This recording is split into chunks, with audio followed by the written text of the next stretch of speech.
ഈശോ മിശിഹായ്ക്ക് സ്തുതിയായിരിക്കട്ടെ. പ്രിയ സഹോദര സഹോദരി, ഈശോയുടെ നാമത്തിൽ ഒരു നല്ല ദിവസം നിനക്കുണ്ടാകട്ടെ. ഈശോ നിന്റെ ജീവിതത്തിലേക്ക് കടന്നു വന്നുകൊണ്ട് എല്ലാ മേഖലകളിലും നിന്നെ അനുഗ്രഹിക്കട്ടെ.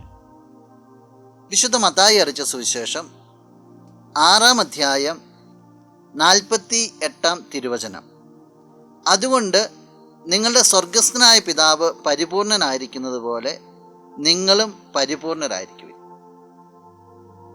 സ്വർഗീയ അപ്പച്ചനെ പോലെ പരിപൂർണനായിരിക്കുവാനുള്ള ഒരു ക്ഷണമാണ് ഈശോ നിന്റെ മുമ്പിൽ വയ്ക്കുക. എങ്ങനെ പിതാവ് പരിപൂർണനായിരിക്കുന്നത്? അത് അതിനു മുമ്പുള്ള വചനഭാഗത്ത് വളരെ കൃത്യമായിട്ട് പറയുന്നുണ്ട്.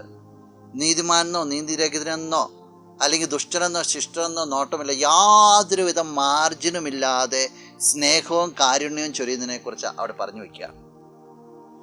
യാതൊരു മാർജിനുമില്ലാതെ മറ്റുള്ളവരെ കുറവുകളിലേക്കോ ഒന്നും നോക്കാതെ നിന്നിൽ നിന്ന് കാരുണ്യം ഒഴുകാൻ തുടങ്ങിയാൽ, നീ അവരൊക്കെ ചേർത്ത് പിടിക്കാൻ തുടങ്ങിയാൽ, നീ പരിപൂർണതയിലേക്ക് നടക്കുക. നിന്റെ സ്വർഗീയ അപ്പച്ചനായിരിക്കുന്ന വഴികളിലേക്ക് നിനക്കത് സാധിക്കട്ടെ. നമുക്ക് പ്രാർത്ഥിക്കാം. കണ്ണുകൾ അടച്ചെന്ന് കരങ്ങൾക്ക് ഒപ്പാം. നല്ലവനായ കർത്താവേ, നിന്നെ ഞങ്ങൾ സ്തുതിക്കുന്നു, ആരാധിക്കുന്നു, മഹത്വപ്പെടുത്തുന്നു.